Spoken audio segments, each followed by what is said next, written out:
Good morning everybody and welcome back into another video where today we're taking a look at yet another LEGO Legend of Zelda custom set from Wave 4, which today of course will be the long awaited Z0054 with 49 pieces. This is the polybag of the Wave and it is Salvatore's Sploosh Kaboom, and you've got a bit of a busy packaging over there, but we will break it down.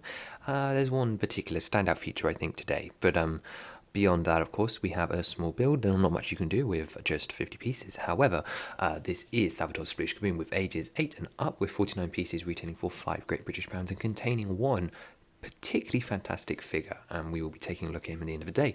But our little piece description here for this set: take a break from your adventure on the Great Sea and try your hand at Salvatore's latest game. Fire the working cannon and sink all 5 barrels to see what you could win. Including one Salvatore minifigure, change out his signs to put up different personalities and bring your game to life with your rules. And that is our gimmick today. Salvatore comes with 2 new pieces, which are the 2x3 tile in transparent clear, and we of course have some lovely little stickers on there representing his various different cardboard cutouts that he puts up over his face, as you can see on the top, and that is definitely the main draw for adult collectors here.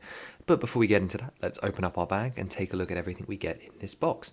So of course, here are all the items beyond Salvatore himself. So we have a couple of different things here. Most of it is to set up a little fun mini game, I guess sort of a bit like bowling or target practice, something we haven't really seen in polybags, but I think including that little bit extra playability, like in this Friends Bowling Alley one that we had back in the day, is a lot of fun. So first up, we have the rewards for playing the game. We of course have the little bag of rupees, and then the 1x1 heart piece, which is still what I'm using for my heart containers. Despite that newer piece from the Christmas tree set being introduced, I still think this one works better because you could obviously have a print on there to represent a heart piece or heart container or so on. And as for the rupees, just like the superhero parts, this is the same bag as last wave, containing 3 green, 3 blue and 2 red.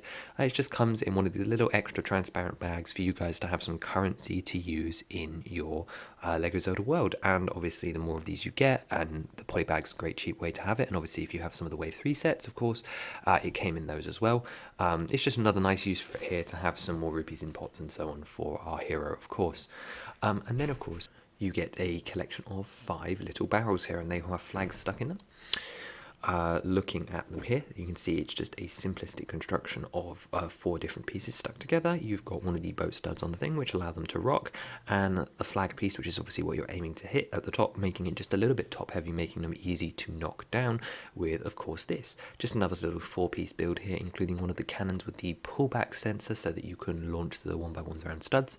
And of course it's on a turntable, meaning it can tilt left and right, and then of course up and down, so that you can alter your angle just like you could in the minigame that this is based off, which of course is something in the Wind Waker, one of Salvatore's games that you find on his little island. And you also get a crate with 6 little brown cannons, mainly because there are 5 obstacles and of course 1 spare, to try and make your shots and win a prize with either the heart container or the rupees.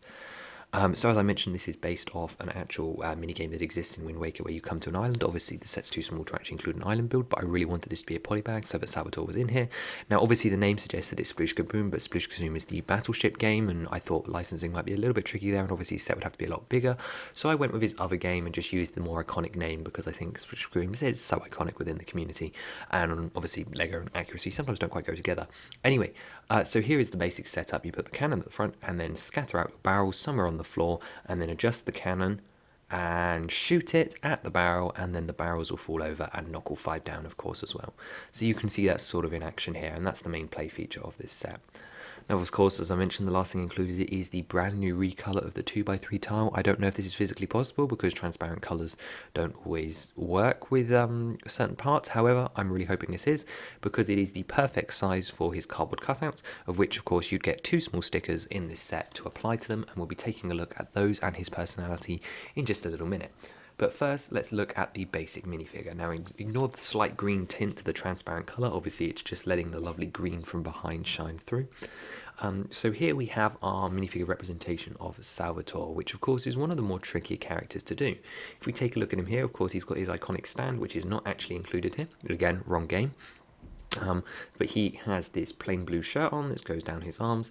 He has got no arm printing because this is only a polybag figure. He's got a little bit of belt and shoe printing on his large dark green legs, and then he's got his open shirt with his little bit of chest hair coming through, and then his white towel around his shoulders or neckerchief or whatever. I decided to use the slick back hair for him because I thought it looked the most like his receding hairline. I didn't want to use widow's peak because it's obviously not peaky, so comb back I thought was the best decision there. However, his face was definitely the hardest to transport. Really, I think a molded headpiece would work best for him, but I think that would look really uncanny with the human style. So I tried to Legify the best I could. So he's got some really defined cheekbones, obviously representing a giant negative space on the side of his head. He's got his little moustache and his very forlorn expression using the traditional Lego eyes, and this little sideways open mouth like he's exhaling a little bit of air. What I think this figure really shows through is with his little accessories in his hands. Of course, let's have a look at those with them up on the screen now. Here is our first one, the victory pose, seen in both games from Sploosh Kaboom, and I believe, at least for a little bit in the Bomb game, this is actually based off, although I know that Tetra also shows up there. And you can see his depressed face through there as he attempts to put on a happy face for the winning child. And you can see all the children represented there. I was tempted to Legify the poster, however, it was just going to be a little bit too difficult at this scale, and I wanted to make sure it looked iconic. So I just made the really creepy children in their normal forms. You can see a couple of different things on here. There's a little Easter egg in this set as well. Let me know if you can spot it. So something vaguely Zelda related, but not something that ever appears in these special games. Yes, I'm mentioning that now for a reason. I wonder if anyone will spot it. And actually, it did happen by accident as well. And then I just went the full way to finish it off. And then here's our second one, which is actually from the relevant game. Him behind his desk as he's telling you to shoot the cannons, as of course Gonzo. This is for explaining the game. And then the children are obviously for the victory pose, which means that the Tetra one and the one of him as a pirate are not included in this set, because I thought these two sort of represented the best one. The children one's definitely the most iconic, and then I thought the Gonzo one looked kind of fun, and you can see his depressed expression again through here, the middle class worker or whatever you want to call it, seeing through. And the way this works, of course, is just a transparent back sticker on the transparent brick, meaning that there's a little hole in the middle where you can see his face through. Of course, not perfectly, it would be a little bit of like shadow in a way, like 2 layers of sticky plastic, but I think it would work well enough for the size of the set. And as we saw in the previous images, those are connected to his hand using minifigure attachment points. And of course, this is actually our 4th Wind Waker set, joining the Great Sea Adventure, the Tower of the Gods, and to some extent the Hero of the Sea Advent Calendar, although a lot of that was also based off Spirit Tracks and Phantom Hourglass as well, and just some other random Zelda bits. But this is a little polybag, and in particular, I think this pairs really well with Great Sea Adventure. Obviously, you have that little island in there, so if you didn't want to use the Iron Boots play feature, you could always put the cannon up there and then aim from there. You've got the big Octo and the warship, maybe you're hitting the warship as well. And that is actually going to do it today for Z0054 Salvatore Sploosh Kaboom. Just a little polybag, not much you can do. And actually, I think the thing I struggled with most on this set is this idea was formed for such a long time. I was dreading doing the little options for Salvatore's face. I thought they were going to be really, really difficult, and they were. And then actually what was really difficult was doing this bag here. So this is still the original polybag design, seeing as polybags haven't yet become paper bags, so I kept them the same. And you can see here we've got the normal branding, just the same as the remastered Cuckoo's Nest, which is the other polybag, of course, that we have. And you've got the barrels on there, but of course there's not much substance to this set, so it was very hard to try and fill the bag space and make it look exciting.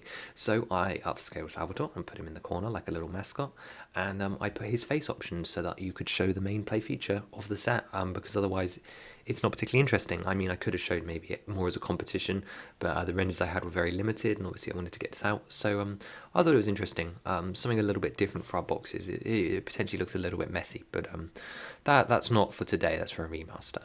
So you'll have to let me know what you thought. Obviously just a small one, so I know maybe disappointing to some, but I think it's got a lot of personality, and this is a set I've had planned since day one. Like way back in 2020. This was originally supposed to be part of Wave 3, but I pushed it back in the end, and I think it was worth it. I think it looks fantastic, and I'm really, really happy with the outcome. So let me know what you think about that one down below in the comments. And of course, as for next time, obviously next week, we have a different style video, something I was inspired by recently from Noah, and of course, it has a little bit of my own tweak on it. I think something to do just in case they do reveal sets in the upcoming future. As for this is your tease for 2 weeks' time for the next custom set, which will be appearing on Boxing Day. And unfortunately, yeah, no advent calendar this year. However, this one is pretty cool. You probably know what it is from what's on screen, and I'm really, really chuffed with how the builds turned out, especially as a fan of this game. And with all that said, I'll see you next week. Bye bye.